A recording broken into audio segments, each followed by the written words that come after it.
The studio lights were softer than usual that evening. Not dim, exactly. Just less forgiving. They caught the fine lines around Sello Maake Ka-Ncube's eyes and refused to smooth them over the way cameras once did so generously. He sat still in the chair, hands folded loosely in his lap, shoulders slightly curved inward as if conserving energy. For a man who once filled theater stages with a single breath, the quiet around him felt unfamiliar. Or maybe it was the first time we were noticing it. 65. It's a number that lands differently when you say it out loud. Not old, not fragile, but no longer protected by the illusion of endless time. At 65, you don't just celebrate milestones. You measure them. You weigh what remains against what has already been spent. And that night, under the muted studio glow, Sello did something he had avoided for months, perhaps longer.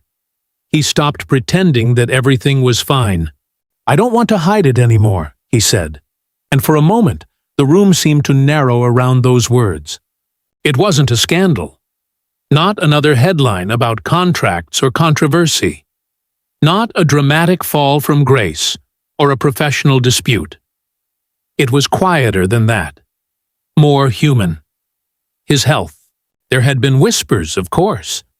Subtle changes that loyal audiences noticed before anyone else dared to ask questions. A missed appearance here, a postponed engagement there, the once booming voice, still resonant, but occasionally edged with fatigue. Those who have followed his decades-long career know the rhythm of his presence. Powerful, deliberate, commanding. Lately, that rhythm had shifted. Not broken, just altered. He didn't dramatize it. That would have been easier, almost theatrical. Instead, he spoke in a tone stripped of performance. He admitted that his body no longer moved the way it used to. That mornings sometimes began with stiffness he couldn't shake. That there were days when exhaustion arrived without invitation and refused to leave. He didn't name every diagnosis. He didn't catalog symptoms for sympathy. But he acknowledged the truth plainly. Things are not as they were. There is something unsettling about watching a man who once seemed indestructible confront his own limitations. For many South Africans, Sello Maake Ka-Ncube has always been larger than life, a presence that carried authority, dignity, even defiance.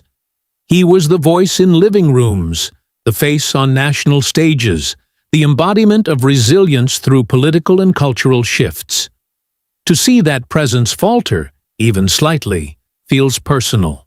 And yet, what struck hardest was not the fragility. It was the relief. Relief in his posture when he said he was tired of disguising pain with professionalism. Relief in the way his shoulders dropped after admitting he sometimes struggles. For years, he had maintained the image expected of him, composed, vigorous, unshakable. At 65, he no longer seemed interested in upholding myths about strength. He spoke instead about vulnerability, not as weakness, but as an overdue honesty. Age does something to a person. It peels away urgency. It sharpens perspective. You begin to understand that silence can be more damaging than confession. When asked why he chose now to speak, he paused for a long time. Not for effect. Just thinking. "I owe it to myself," he finally said. Not to the industry, not to the fans, to himself. There was no self-pity in his voice. If anything, there was discipline. The kind forged over decades in rehearsal rooms and on sets. He described listening to his body more carefully, canceling engagements he would once have pushed through, accepting medical advice instead of dismissing it. The admission felt radical in its simplicity. For a man accustomed to enduring, choosing rest is an act of rebellion. But beneath the measured words was something heavier. a recognition that time, which once seemed generous, now negotiates differently. At 65, every ache carries a question. Every hospital visit forces reflection.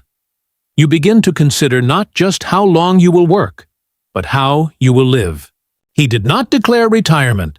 He did not announce a farewell tour. In fact, he insisted he is not done. "I'm still here," he said, almost firmly. Yet the tone carried an undercurrent, as though staying present now requires intention. There's a certain shock in realizing that icons age. We build them in our minds as permanent fixtures. They anchor eras. They survive trends. They outlast movements. But they are human first. Flesh, bone, vulnerability. Watching Sello speak, it became impossible to separate the legend from the man. The lines on his face told stories no script could replicate. The pauses between sentences felt more revealing than any confession. What does it mean when a man who has embodied kings, fathers, revolutionaries now admits that climbing stairs leaves him winded? What happens to the mythology we've attached to him? Perhaps nothing. Perhaps it deepens. Because here is the truth no one likes to confront. Strength is not the absence of decline. It is the courage to acknowledge it. As the interview drew on, he leaned back slightly, as though the weight of secrecy had shifted off his chest. He spoke about gratitude, not in the rehearsed language of award speeches, but in a quieter register. Gratitude for mornings he wakes without severe pain. Gratitude for work that still excites him. Gratitude for being 65 and alive to speak about it. Still, something lingered beneath the surface. A tension between acceptance and defiance. He knows his body is changing. He knows there are limitations now, but he has not surrendered to them. Not fully. And that is where the room seemed to hold its breath. Because when a man like Sello Maake Ka-Ncube says he will no longer hide his health struggles, it is not just a personal confession. It is a rupture in the image we have long held of him. It forces us to reconsider what resilience looks like at 65. It compels us to look at our own aging reflections with less denial. The lights remained soft. The cameras kept rolling. He sat there, composed but undeniably altered, speaking not as a character, not as a symbol, but as a man confronting the fragile arithmetic of time. And for the first time in years, the silence around him felt less like mystery, and more like something waiting to be fully understood. There was a time when his name alone could steady a room. Long before this quieter interview, before the softened lighting and careful admissions, Sello Maake Ka-Ncube stood at the center of South African storytelling like a pillar that could not be moved. On television screens across the country, he wasn't simply acting. He was inhabiting authority. He carried roles that demanded weight. Patriarchs whose silence spoke louder than threats. Leaders whose gaze could command obedience. Men whose moral certainty anchored entire narratives. Audiences remember him in long-running dramas where his voice seemed carved from stone. They remember the precision of his timing on stage, the way he could hold a pause until it felt almost unbearable, then release it with a line that cut clean through the theater. There were performances in productions that explored the wounds and triumphs of a nation still shaping its identity. There were characters who wrestled with justice, betrayal, loyalty, and power. And he made each of them feel lived in, not borrowed.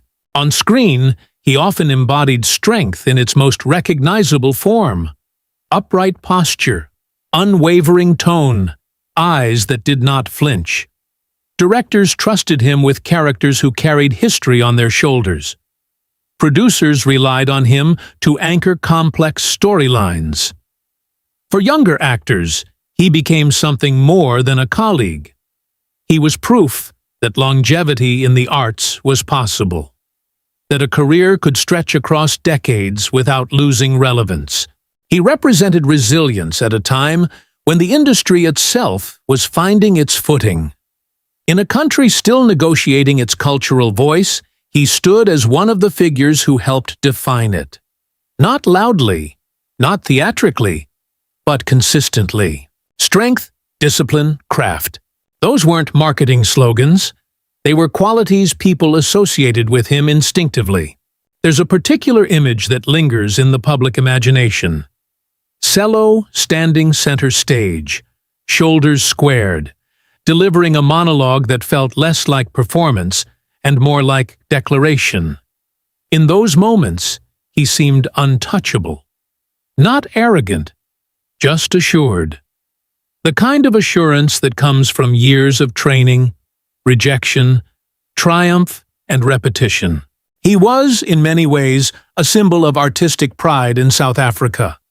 A reminder that theater and television here were not secondary to global stages, but capable of producing performances with equal depth and gravity. His presence carried legitimacy. When he appeared in a production, it meant something.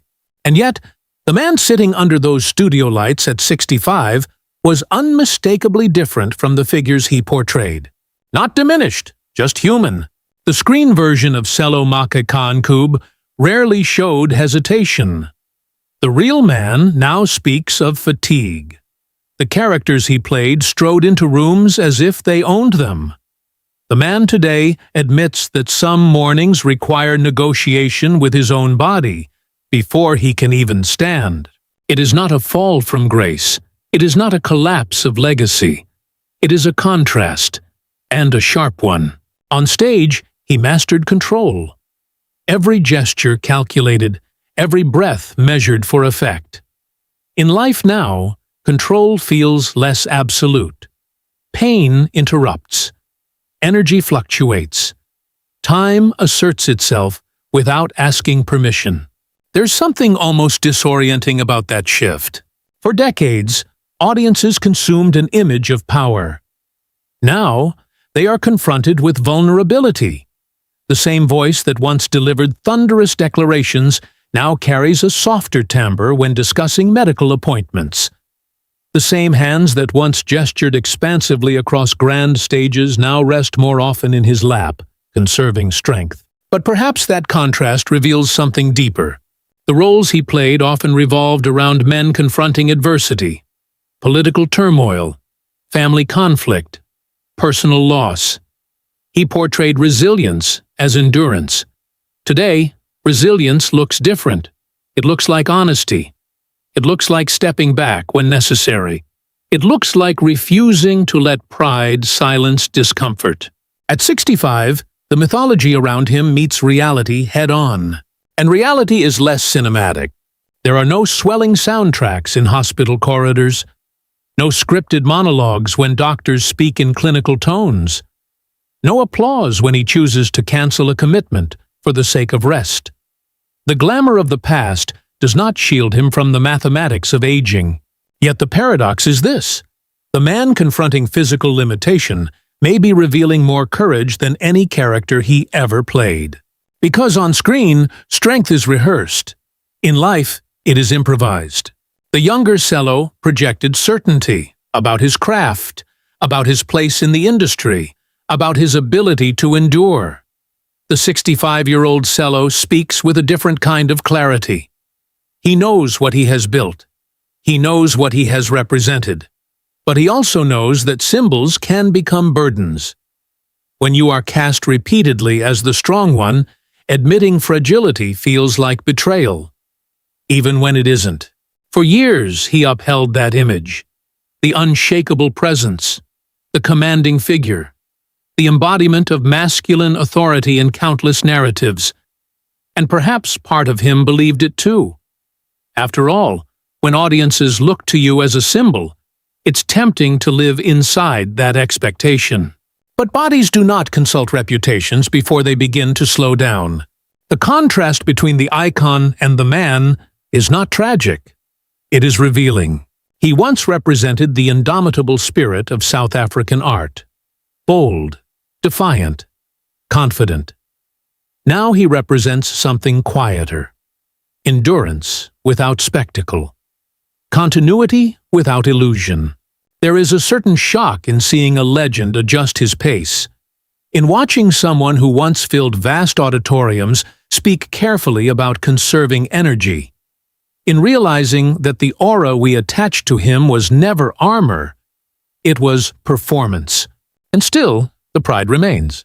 Not in the volume of his voice, but in the steadiness of it. Not in physical dominance, but in emotional composure. The pride of having built a career that does not evaporate when health shifts. The pride of knowing that his contribution to theater and television cannot be undone by fatigue. The past glows brightly behind him, awards, applause, standing ovations, characters etched into cultural memory. The present is less radiant, more measured. Between those two images, the towering symbol and the reflective 65-year-old man, lies a tension that refuses to settle. And it is in that tension, not in the applause of yesterday, where the real story now waits. When he finally began to speak about it in detail, there was no dramatic shift in tone, no tremor in his voice designed to pull sympathy from the audience. If anything, Sello Maake Ka-Ncube sounded almost matter-of-fact, the way a man might describe the weather after studying it for a long time. He did not list diagnoses. He did not offer medical charts or clinical explanations. There was no attempt to turn his condition into a headline. Instead, he described sensations. The kind that don't photograph well. The kind that rarely make it into interviews. "I get tired," he said simply. Not the ordinary tiredness that disappears after a good night's sleep. A deeper fatigue. The kind that settles into the bones. The kind that forces you to calculate how you spend a single afternoon. He spoke about waking up some mornings already feeling as if the day had been half-lived. About how certain movements, once instinctive, now require thought. There are days, he admitted, when his body feels slower than his mind. Days when he still thinks like the man who could rehearse for hours without pause. But his legs disagree. Days when energy arrives in small, unpredictable waves instead of steady currents. He didn't dramatize it. He didn't frame it as tragedy. He framed it as reality. For a man whose career has been built on stamina, long shoots, demanding theater runs, relentless public appearances, this adjustment is not insignificant. He once thrived on motion.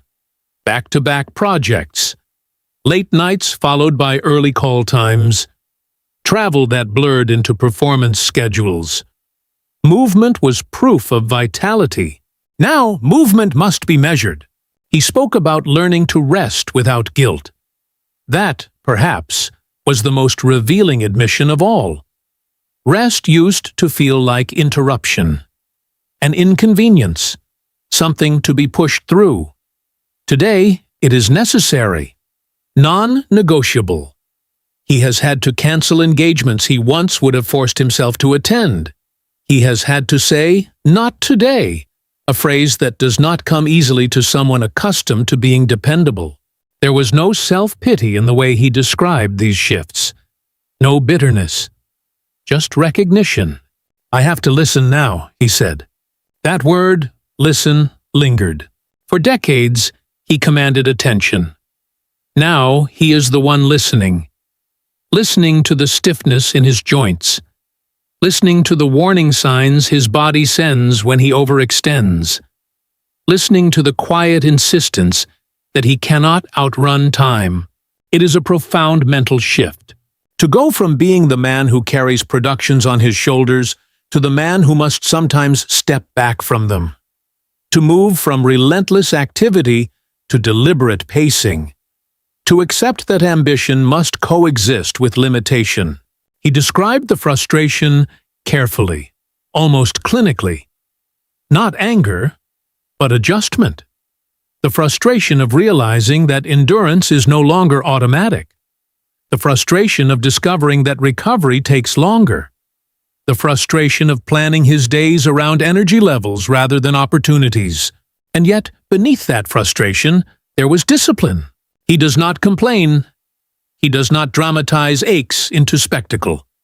He does not seek reassurance from the public.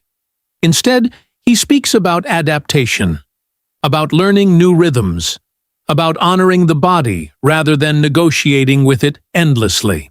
The man who once equated strength with persistence now sees strength differently. Strength is knowing when to stop. Strength is understanding that pushing through every signal is not bravery. It is denial. There was a quiet dignity in the way he described slowing down. He did not frame it as surrender. He framed it as recalibration, as if his life has shifted into a different tempo, not necessarily softer, but more intentional. He spoke about days when he stays home longer than he used to, about choosing conversations over crowded events, about valuing silence in ways he never had time to before. These changes are not glamorous. They do not photograph well, but they are honest. Perhaps the most striking part of his confession was what he did not say. He did not ask for sympathy. He did not declare fear. He did not speak of endings. Instead, he spoke of awareness. At 65, he understands that the body is no longer an afterthought. It is central. It dictates pace. It demands respect. And he seems to have accepted that reality without dramatizing it into crisis. There is something profoundly human in that acceptance. To move from a life defined by momentum to one defined by attention. To recognize that you cannot rehearse your way out of aging. To admit that stamina has limits, even for those who once seemed limitless. He is not the man who never tires anymore. He is the man who admits that he does. And in that admission lies a quiet power. Not the kind that fills stages, not the kind that commands applause, but the kind that steadies itself in truth. The fatigue is real. The slowing is real. The need for rest is real. But so is the resolve. He is learning to live inside this new version of himself, not fighting it, not romanticizing it, simply inhabiting it. And as he speaks, calmly, deliberately, without spectacle, the air in the room grows heavier, not with sadness, but with recognition. Because this is the part no script ever prepared him for. And this time, there are no rehearsals. 65. It sounds like a number people applaud, a milestone, a badge of endurance. But when you reach it, the celebration feels quieter than outsiders imagine. 65 is not just an age. It is a reckoning. A subtle audit of what has been built and what has been spent in the process. Watching Sello Maake Ka-Ncube speak about his health, it becomes impossible to ignore a truth many prefer to postpone. The body is the only possession we cannot replace. Careers can be rebuilt. Reputations can recover. Wealth can be earned again. But the body, once it begins to slow, does not negotiate on reputation. For decades, fame wrapped itself around him like armor. Applause, recognition, prestige. They created an illusion of permanence. When audiences see a performer under bright lights, moving confidently across a stage, they unconsciously assume durability. Strength appears infinite when it is framed by spotlight and sound design. But time does not consult stage lighting. Time works quietly. It does not care about awards or standing ovations. It does not adjust its pace because someone once played kings and patriarchs. It does not pause out of respect for legacy. At 65, that realization carries weight. There is a particular kind of humility that arrives with age, especially for those who have lived visibly. Public success can distort one's sense of invincibility. When people admire you, depend on you, quote you, it becomes easy to believe that momentum alone can sustain you indefinitely. Yet the body does not respond to applause. It responds to strain, and strain accumulates. Years of rehearsals, long tours, stress that rarely surfaces publicly. the emotional labor of inhabiting other lives for a living. All of it deposits something into the muscles, the joints, the nervous system. It may not demand payment immediately, but it keeps the record. For readers in their 40s, 50s, 60s, this truth feels familiar. You begin to notice it in small ways. Recovery takes longer. Energy fluctuates without warning. The confidence of youth gives way to calculation. You think before lifting heavy objects. You schedule rest intentionally. You listen for signals you once ignored. Sello's confession is not extraordinary because it is unique. It is extraordinary because it is universal. Every artist, no matter how celebrated, eventually confronts the same reality. The spotlight can soften shadows, but it cannot eliminate pain. Costumes conceal posture changes, but they cannot reverse them. Makeup can disguise fatigue, but it cannot erase it. There is something almost poetic and unsettling about the fact that fame cannot purchase exemption from biology. Success does not barter for stronger knees. Awards do not guarantee steady blood pressure. Public admiration does not slow cellular aging. For someone who has embodied strength for so long, accepting physical limitation is not simply medical, it is philosophical. What remains when the body insists on moderation? Perhaps perspective. At 65, the definition of achievement shifts.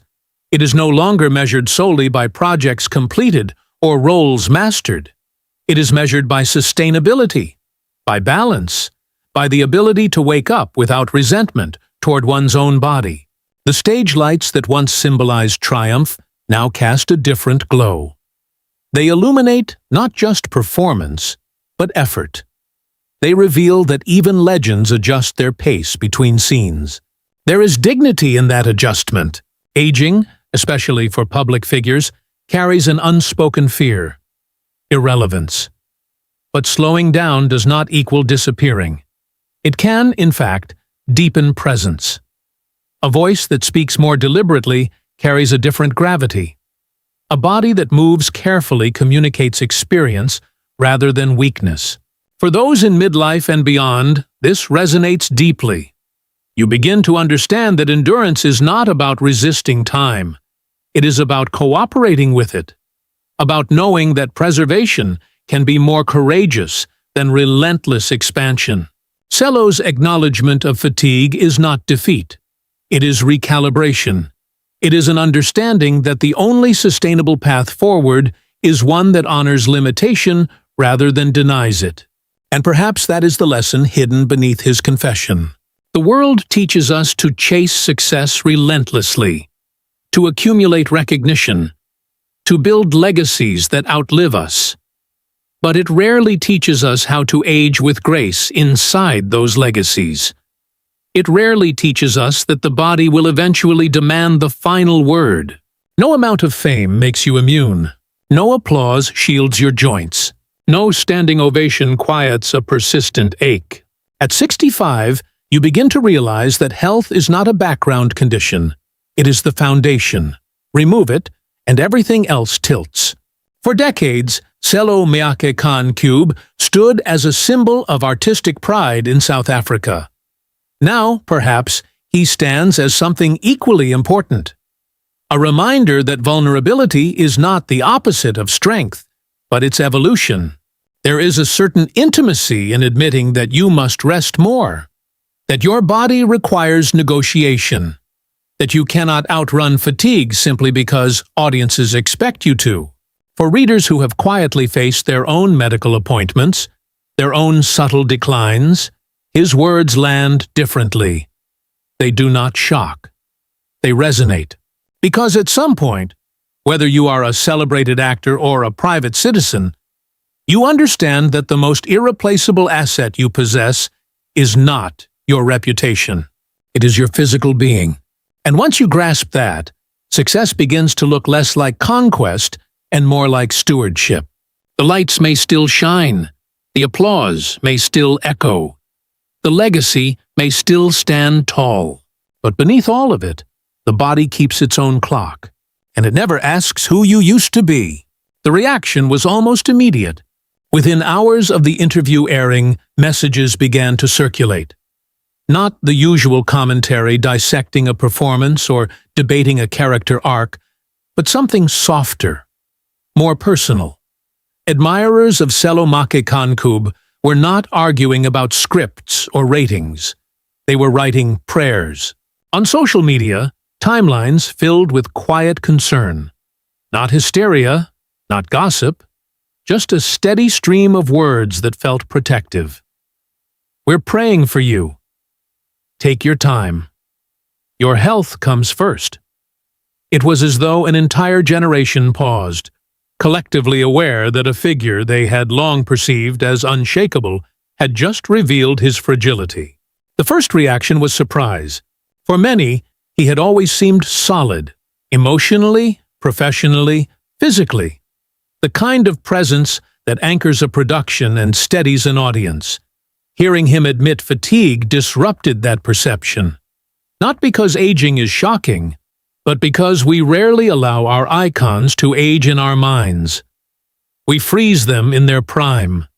We replay their strongest scenes. We hold on to the image of authority and forget that authority sits inside a human frame. But surprise quickly gave way to concern. Fans who grew up watching him on television now find themselves in their 40s, 50s, even 60s.